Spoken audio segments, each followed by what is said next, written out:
الرحمن الرحيم ثلة من الأولين وقليل من الآخرين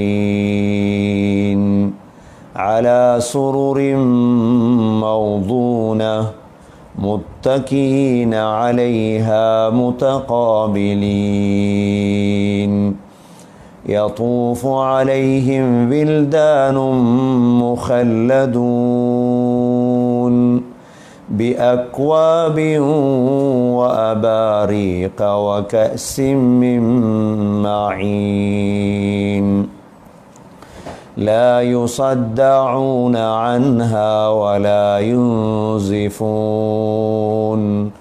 وفاكهة مما يتخيرون ولحم طير مما يشتهون وحور عين كأمثال اللؤلؤ المكنون جزاء بما كانوا يعملون لا يسمعون فيها لغوا ولا تأثيما إلا قيلا سلاما سلاما وأصحاب اليمين ما أصحاب اليمين في سدر مخضود وطلح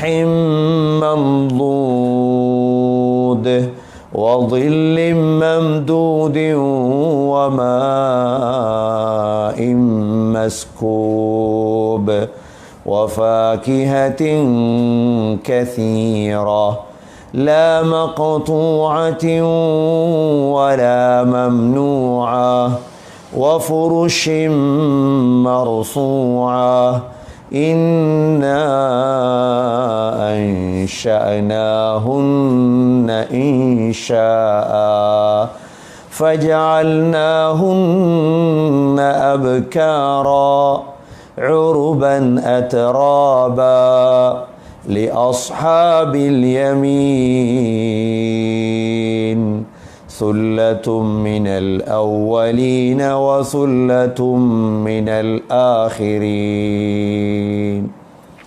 சூரத்துல் வாக்கியா 13வது ஆயத்திலிருந்து சூரத்துல் வாக்கியாவை நாங்கள் பார்க்க போகிறோம். அல்லாஹ் சுப்ஹானஹு வ தஆலா இந்த சூரத்துல் வாக்கியாவிலே ஆரம்ப வசனங்களில் கியாமத்துடைய நிகழ்வுகளை பற்றி அல்லாஹ் சொன்னான். கியாமத்துடைய 27 பெயர்களை நாங்கள் பார்த்தோம். இதில் அல்லாஹ் கியாமத்துடைய நாளையில் மனித சமூகத்தை 3 கூட்டமாக பிரிப்பேன். ஒன்று சாபிகூன் என்ற விவிஐபி, இரண்டாவது அஸ்ஹாபுல் யமீன் என்ற வலது கூட்டத்தார் விஐபி, மூன்றாவது அஸ்ஹாபு ஷிமால் அல்லது அஸ்ஹாபுல் மஷ்அமா என்ற இடது கூட்டத்தார். இந்த 3 கூட்டத்தாருக்கும் கிடைக்கக்கூடிய இன்பங்களும் தண்டனைகளும் என்ன என்பதைத்தான் சூரத்துல் வாக்கியாவிலே அல்லாஹ் தெளிவுபடுத்துகிறார். இந்த உலகத்தில் வாழும் பொழுதும் இந்த விவிஐபி என்று சொல்லக்கூடிய சாபிகூன்கள், இதே போல வலது கூட்டத்தார் என்று சொல்லக்கூடிய அஸ்ஹாபுல் யமீன், இவர்கள் சுவர்க்கவாதிகளாக உலகத்தில் வாழும் பொழுதும் இவர்கள் உலகத்தில் சாலிஹானவர்களாக வாழுவார்கள். தற்காலத்தை பொறுத்தவரையிலே நம் எல்லோருக்கும் தெரியும், நாம் எந்தளவு அமைதியாக அடக்கமாக ஒடுக்கமாக நாட்டுடைய சட்டங்களை பேணி வாழ வேண்டும், அவர்கள்தான் சாலிஹீன்கள். ஒரு நாடு சொல்கிறது சுகாதாரத்துக்காக 20 நாளோ 30 நாளோ 1 மாதமோ வீட்டுக்குள் இருங்கள் என்று சட்டம் வந்தால் அதை மதிப்பவர்கள் தான் சாலிஹீன்கள். அதை மிதிப்பவர்கள் அல்ல சாலிஹீன்கள். நாட்டுடைய எந்த நாட்டிலே வாழ்கிறோமோ அந்த நாட்டுடைய சட்டத்தை மதிக்க வேண்டும். ஒரு 3 நாள் 10 நாள் வீட்டுக்குள் இருக்க முடியாதா என்றால் ஸல்லல்லாஹு அலைஹி வஸல்லமுடைய சீராவிலே நமக்கு முன்னுதாரணம் இருக்கிறது.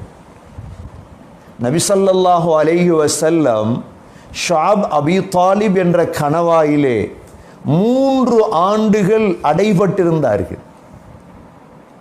காரணம் வித்தியாசமாக இருக்கலாம்.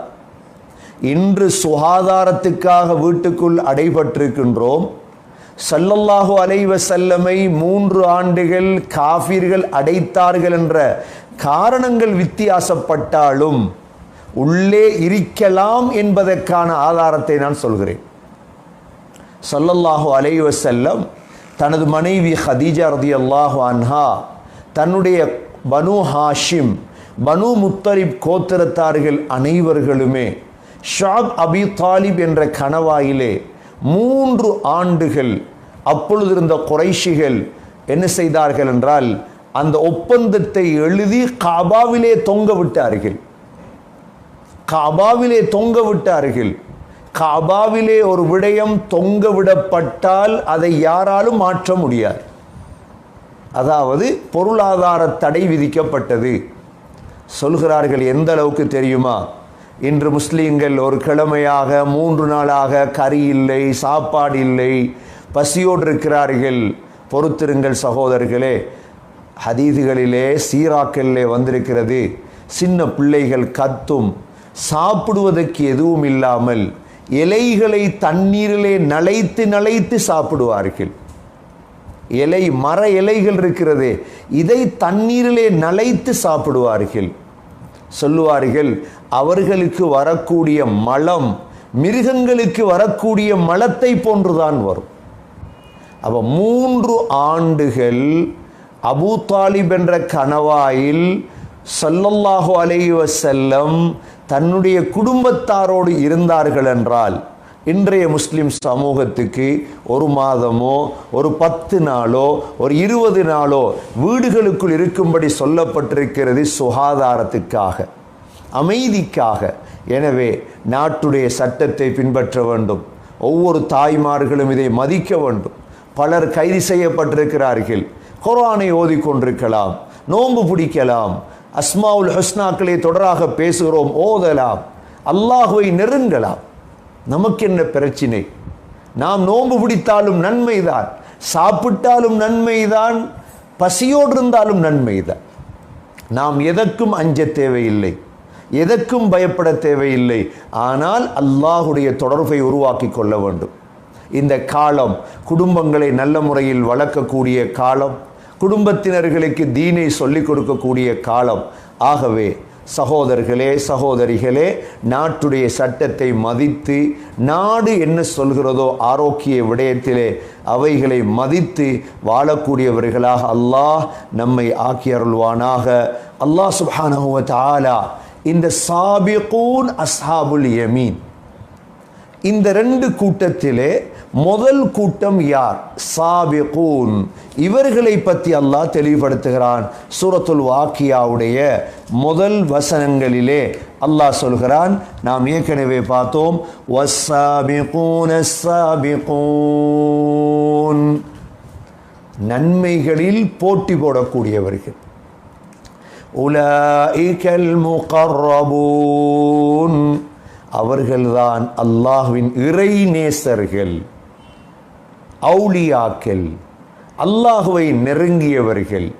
உலாயிகல் முகர்ரபூன் ஃபீ ஜன்னாத்தின் நஈம், அவர்கள் எங்கிருப்பார்கள் தெரியுமா? இன்பமான சொர்க்கத்திலே இருப்பார்கள். எங்க இருப்பாங்க? இன்பமான சொர்க்கத்தில். அவன் நன்மையில போட்டி போடும். ஒரு ஆள் நபி ஸல்லல்லாஹு அலைஹி வஸல்லமுடைய காலத்தில் நன்மையில போட்டி போட்டவங்க யாரு தெரியுமா? அபூபக்கர் ரலியல்லாஹு அன்ஹு அவர்கள், உமர் ரலியல்லாஹு அன்ஹு அவர்கள். இந்த 2 பேரும் போட்டி போட்டோம். ஒரு நாள் நபி ஸல்லல்லாஹு அலைஹி வஸல்லம் சுபஹுடைய தொழுகையை தொழுதுட்டு சஹாபாக்கள்கிட்ட கேட்குறாங்க, சஹாபாக்களே, உங்களில் யார் ஒரு நோயாளிய நோய் விசாரிச்சுட்டு சுபஹ் தொழுகைக்கு வந்து அபூபக்கர் ரலியல்லாஹு கையை தூக்கினாங்க. யா ரசூலல்லாஹ், நான் சொன்னாங்க, நான் சுபஹுக்கு பள்ளிக்கு வாசலுக்கு வரும் பொழுது கேள்விப்பட்டேன் அப்துர் ரஹ்மான் பின் அவுஃப் ரலியல்லாஹு அன்ஹு நோயாளியாக இருப்பதாக. அவர் நோய் விசாரித்துட்டு தான் தொழ வந்தேன் யா ரசூலல்லாஹ் அப்படின்னாங்க. உமர் ரலியல்லாஹு அன்ஹு அவர்களால் பொறுக்க முடியல. உமர் ரலியல்லாஹு அன்ஹு அபூபக்கர் ரலியல்லாஹு அன்ஹு போட்டி தானே, அமல்ல போட்டி, வேறொன்றிலையும் அல்ல. யா ரசூலல்லாஹ், இப்போதானே சுபஹ் தொழுதிருக்கிறோம், இதுக்கு பிறகுதானே நோயாளியை பார்க்க போகணும். சரி ஸல்லல்லாஹு